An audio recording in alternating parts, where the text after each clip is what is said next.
Ndugu zangu, hotuba ya leo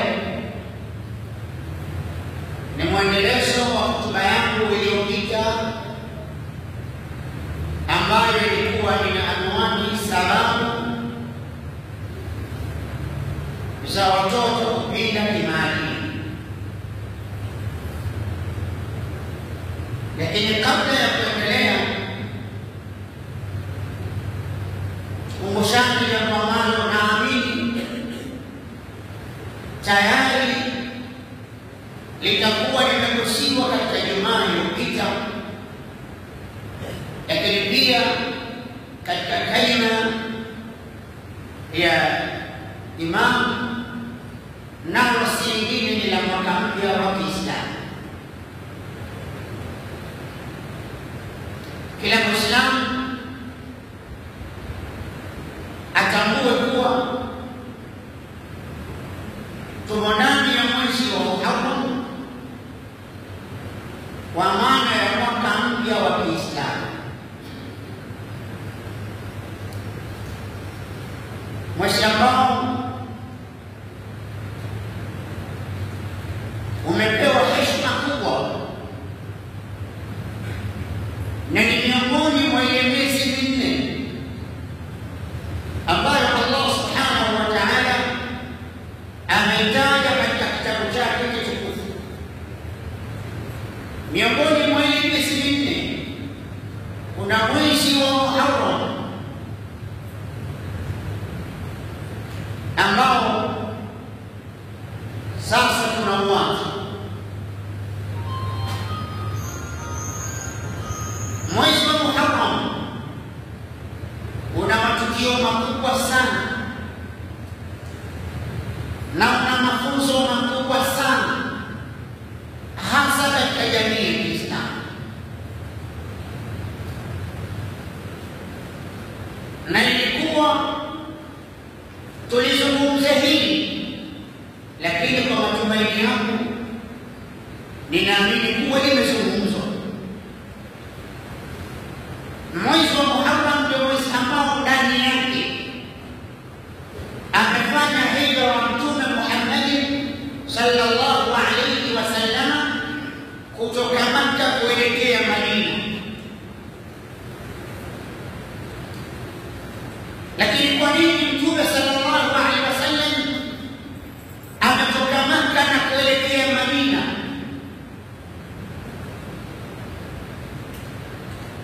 Kwa sababu Makka ndiko alikozaliwa. Sababu iliyopelekea atoke Makka na aelekee Madina ilikuwa ni nini? Lakini si Mtume Muhammad peke yake, bali ndani ya Muharram ndio hijra ya Musa, na ndio maana ikapatikana somo ya Ashura. Katika maisha ambao Musa alifanya hijra baada ya kuwa kamshinda Firauna alayhi laana biidhnillahi tabaraka wa taala. Musa anaondoka na Bani Israili. Wakati Firauna akimfuata Musa, Allah tabaraka wa taala akamwangamiza Firauna katika bahari na kumwokoa Musa alayhi salam na wale waliomwamini. Matukio yote haya mawili yanaonyesha ugumu wa dawa, ugumu waliopitia mitume katika kuwaingania watu kwenye haki, katika kuwaita watu kwenye haki. Walipitia changamoto nyingi, walipitia madhila makubwa, walipitia shida na taabu nyingi kwa ajili ya kunusuru dini ya Allah, kwa ajili ya kunusuru itikadi sahihi ya Allah, kwa ajili ya kuwanusuru wanadamu wapate radhi za Allah, ili watu waweze kuishi katika mishinda na riziki ya Allah. Mtume alihama kutoka Makka kwenda Madina baada ya kukaliwa kikao katika Darun Nadwa. Ndani ya kile kikao alikuwepo mzee mmoja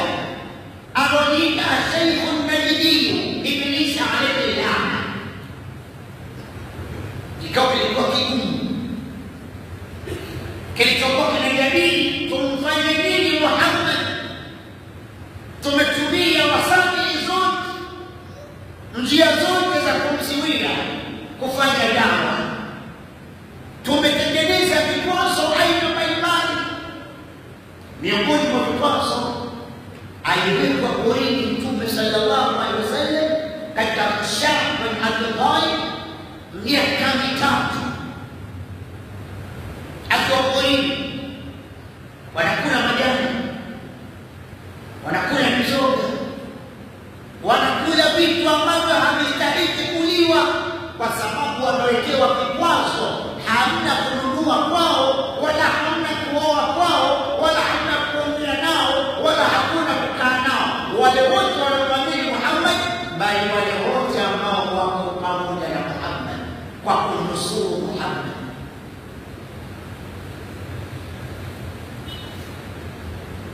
Ndugu zangu, hali ngumu sana ilikuta Muhammad, lakini pia Musa naye alipitia changamoto nyingi, lakini katika uwanja wa dawa. Na wale maduati wapitie haya mambo, tupitie haya mambo, tuyasome haya mambo, ili watu kusoma Uislamu wa wakati, kuwalea vijana waweze kujua historia ya Uislamu, wawalee watoto malezi bora, malezi mazuri. Vijana leo wanakuwa na kufahamu historia za wachezaji wa mpira, waigizaji wa filamu, nyota wa mipira wa muziki. Ndio vijana wa Kiislamu wanasikiliza na wanataka kuwajua hawa, lakini hawana habari na elimu yao. Ndio maana mpaka leo bado tunang'ang'ana kuwalea watoto malezi mazuri, ili haya mambo wayajue na wawe na akhira na dini yao, wawe na utungu na dini yao, pale watakapofahamu mpaka Uislamu unawafikia wao. Watu wamepitia changamoto gani, wamepitia mazingira gani, wameishi maisha gani kwa ajili ya kutaka nuru ya Allah, ili dini ya Allah iweze kufika katika ulimwengu. Leo watu wanaiona dini haina heshima, ni kwa sababu ya kutofahamu historia. Na ni kwa nini hawafahamu historia? Kwa sababu ya malezi. Malezi yalikuwa sio rafiki ya kuwafanya wao wamjue Allah, waijue dini yao, wamjue Mtume Muhammad sallallahu alaihi wasallam. Ndio maana leo vijana ukimuuliza mchezaji wa mpira sehemu yoyote katika dunia atakwambia, na wengine kwa kuwapenda wananunua mpaka jezi zenye picha zao, wanavaa kwa gharama yoyote. Ili kijana huyu msikitini humuona, na ikitokea sasa tunataka mchango kwa ajili ya huduma ya nyumba ya Allah, kijana huyu hana habari. Nini tatizo? Malezi hayakufanya atambue thamani ya dini yake, hayakufanya atambue thamani ya Mungu wake, thamani ya mtume wake. Na ndio maana tunawaona watu wanajifananisha na wachezaji wa muziki, wachezaji wa mpira, waigizaji, lakini wako wapi wanaojifananisha na Rasulullah au la? Bali yule anayetaka kujifananisha na mtume anaonekana kama mtu na wakati uko nyuma ya muda, amechelewa.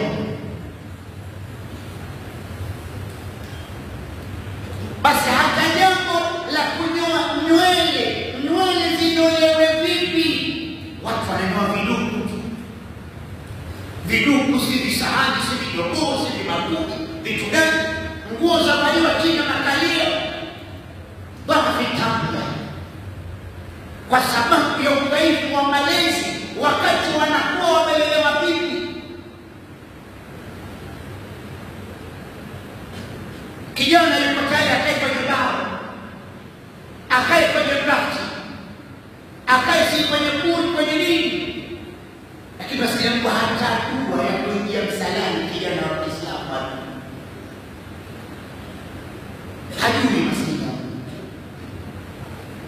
Hata kama utamuona si ya Ijumaa au siku ya Idi kajibomba na kanzu, lakini muulize dua ya kuingia msikitini inasomwaje? Wallahi kijana wa Uislamu hajui. Hata kuingia msikitini kusinzia. Huwezi ukaingia kwenye ukumbi wa mpira ukakuta vijana wamelala wanasinzia, huwezi kuona.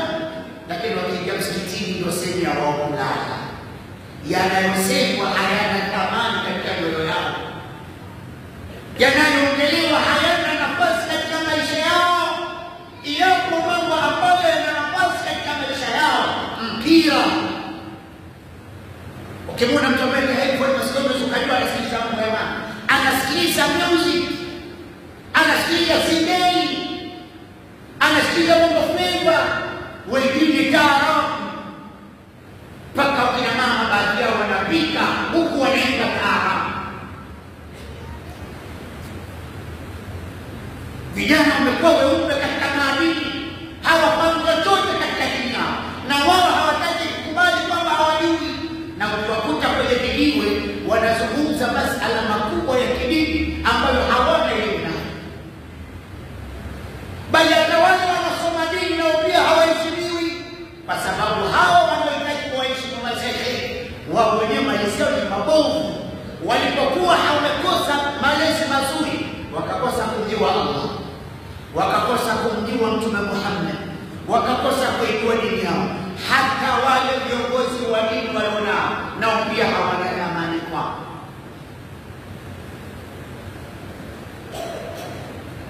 Mtihani mkubwa. Na haya ninayosema ukitaka kuyajua, shuhudia ndoa za Waislamu leo.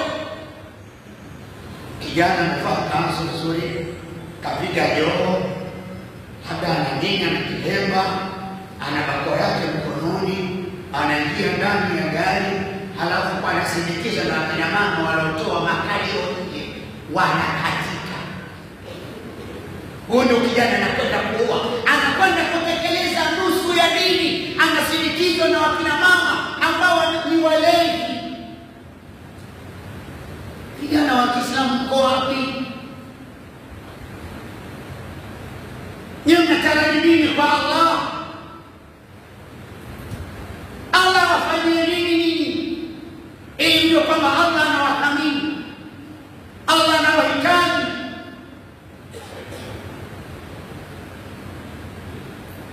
Yani kijana anapambana apate pesa ya kuwalipa watu wa Kigoma waje kusafisha uwanja. Wanawake wanaingia wamevaa madera, hawana nguo yoyote ndani, wanamwagiwa maji, wanapinua makalio yao, na vijana wamekaa wanachukua pale kwa simu zao. Vijana wanafilisika akili, vijana wasiojielewa. Na wale ukiwaangalia utakuta kuna Shaabani, kuna Uthmani, kuna Suleimani, majina ya mitume, lakini vijana wabovu kazi maugoro kama wazee. Jana mkuta mdomo umejaa ugoro, muda wote anasema mantiki. Yule anacheza uchi ni sawa na dada yake au mama yake au shangazi yake, lakini anaona furaha na kumchukua kabisa katika simu. Alipozasipa anaanza kuitunga klipu ile katika mitandao mingine, anaonyesha kina mama wa Kiislamu namna wanavyocheza uchi. Ukishasikia sasambua, anasasambua kweli mwanamke. Utakuta ni Khadija, Aisha, Fatima. Jamii ya Kiislamu imeoza, haina adabu mpaka kwenye ibada zao. Baada ya ndoa unapenda kucheza uchi. Ama Mtume anasema mtazamo wa jamaa hata kataradini, atakayeoa atakuwa amejiinda amehifadhi nusu ya dini. Wakina mama wanakwenda kucheza uchi, hicho kidufu kinapopigwa chenyewe. Subhanallah, subhanallah. Jahannam wa baba familia, tusimame vizuri katika familia. Hali ni mbaya,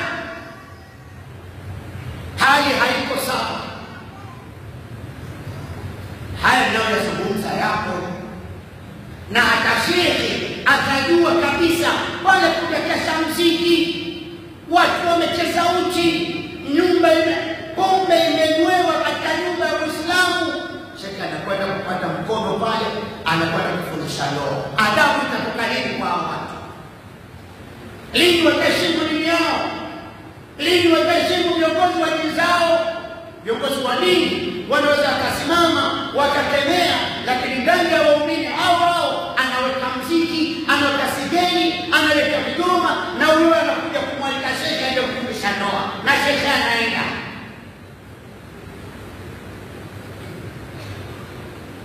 Jamii ya Kiislamu haionekani. Hatuwezi kutofautisha jamii ya Kiislamu na jamii ambayo si ya Kiislamu.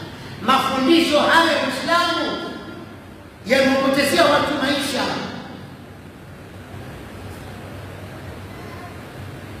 Yameumiza watu ambao leo tunafanyia mchezo. Yamegharimu maisha ya watu. Masahaba wamekufa. Masahaba wameumizwa. Masahaba wameteswa kwa ajili ya kupigania dini ya Allah. Wamedhalilishwa. Mtume ameteswa mpaka akaamua kutoka Maka na kuelekea Taifa maana kukutana na kipigo karudi. Mwisho wa siku Allah anamwambia mtume wangu hama.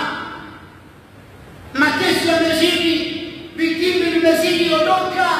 Mtume anatoka Maka anaelekea Madina, anapata kwao alipozaliwa kwa ajili ya kutetea dini ya Allah, kuinusuru dini ya Allah. Kijana wa Kiislamu amekaa kama kuto haelewi chochote.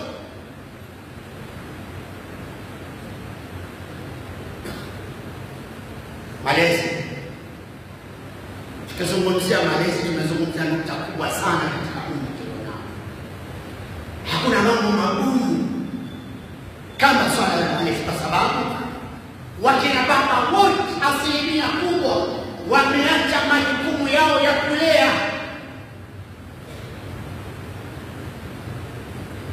Wakina baba asilimia takriban wote wameacha majukumu yao ya kulea, na si wakina baba tu, mpaka wakina mama ndio kabisa.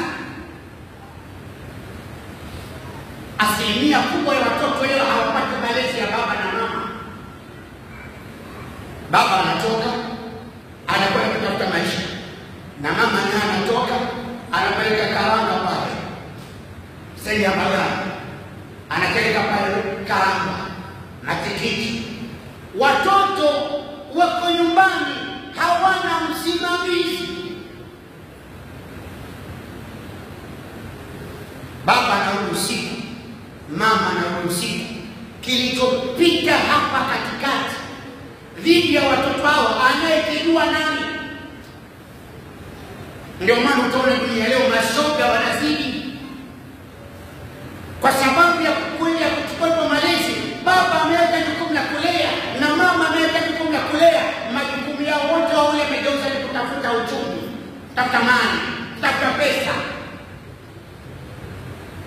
Mwanaume kabisa anakaa na mke wake anamwambia, sasa hapa tuko wawili, inabidi wewe utafute ulete kwenye mfuko na mimi nitafute nilete kwenye mfuko. Tumegeuka kwa wanaume. Anasema hivi, tukihesabu tukivunja kigugu tukuta hapa tuna milioni kadhaa. Mwanaume ukimuuliza swala la watoto inakuwaje, tutawaacha kwa mama fulani jirani pale akawaangalia. Watoto wanatoka shule wanakuta nguo ziko kwa jirani. Nyie mkirudi nguo zenu ziko kwa mama fulani pale na chakula chenu kiweko pale, au ufunguo kwa sehemu fulani, chukueni fungueni, kuleni chakula, alafu baadaye mwende chuo. Waende chuo. Alafu nataraji watoto wanakwenda chuo wataishi ndani ya malezi wanaolelewa na mwalimu wa madrasa. Ndugu zangu, tumechoka namna hii. Tumechoka kiasi ambacho hata tujielewi wapi tunaenda.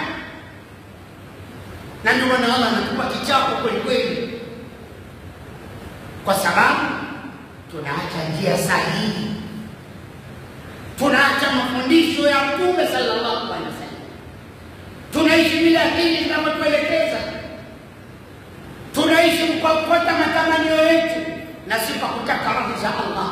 sio kwa kufuata alichoelekeza Allah. Kuna baadhi yao unakuta sasa, mimi nafanya kazi nyumbani na mdada wa kazi, kwa mwili kabakia na mtoto. Huyu mdada wa kazi huyu ni nani?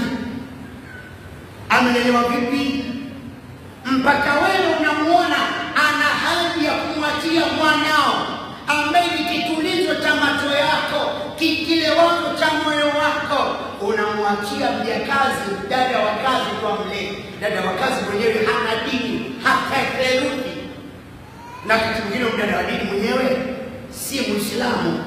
Nikiwa namaanisha hatakuwa na muda wa kumwambia yule mtoto muda wa swala umefika, swali.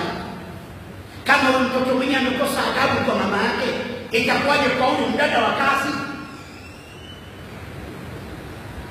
Na ndio maana wanachuoni wakasema miongoni mwa sababu za mmomonyoko wa maadili ni sugu tabia min abawaini, ni malezi mabovu yanayotokana na wazazi wawili. Wa baba na mama leo wana malezi ya kuiga utandawazi. Baba amekuwa ngumu na mzito wa kukemea mabaya yanayofanyika ndani kwake, kwa kuhofu atachukiwa na mtoto wake, kwa kuhofu atasemwa na mama watoto wake. Baba amekuwa vigumu katika nyumba, hawezi kuongea, ana hofu kuchukiwa na watoto. Mtoto wa kike wanatoka wanaona saa 8 ya usiku, nenda na kufungua mlango, mnadi wachangie chakula tu pale nyumbani. Pesa mtoto anakupa wewe baba, mtoto wa kike anakupa pesa, anarudi saa 8 ya usiku, katoa wapi? Haujiulizi. Alafu nakuta watu wenyewe swala 5 wazazi wao, swala 5 wewe Ramadhani wa safu ya mbele tu bwana toto linatembea uchi kwa barabarani, toto linapiga unga kwa ile bila kutupa. Wewe baba kutupa nini? Ya Rabbi tupa leo leta wapi? Tupa gani anatokea kwa kweli? Nyumba yako umeshaibadilisha, badala ya rijal qawwamuna 'ala an-nisaa imekuwa an-nisaa qawwamatu 'ala ar-rijal. Alafu unasema tauba, unataka Mungu akutoe, apokee msamaha wako, apokee tauba yako. Mwanaume ambaye hauna kauli ndani, hauna maamuzi ndani, hauna maelekezo ndani, alafu Mungu akupe msamaha wake. Tumemeshasema dalubi la yadkhulul janna, mwanaume yufi yote peponi haendi, wala yadkhuli hata janna, wala hatopata harufu ya peponi. Hapana, tembea na tasbihi kama wao walikiamua peponi mwenyewe. Inamaanisha wanaume turudi kwenye nafasi zetu. Kama hakuna namna kulea, kama darasani kuna halakati ya nia katika misikiti, basi hata usikilize upate faida. Lakini ndio kwanza darasa wewe halikuhusu, unaona bora ukae kwenye kahawa.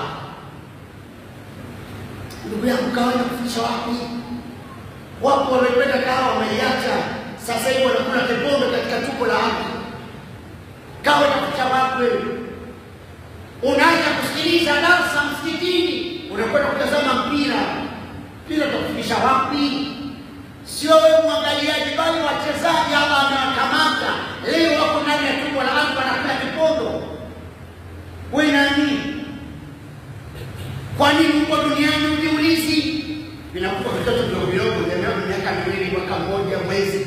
Mungu anakuwa atafikia na kuogopa, au labda hakujui, au labda hakuoni, au labda anakuwa ni huruma sana, au labda anakupenda sana.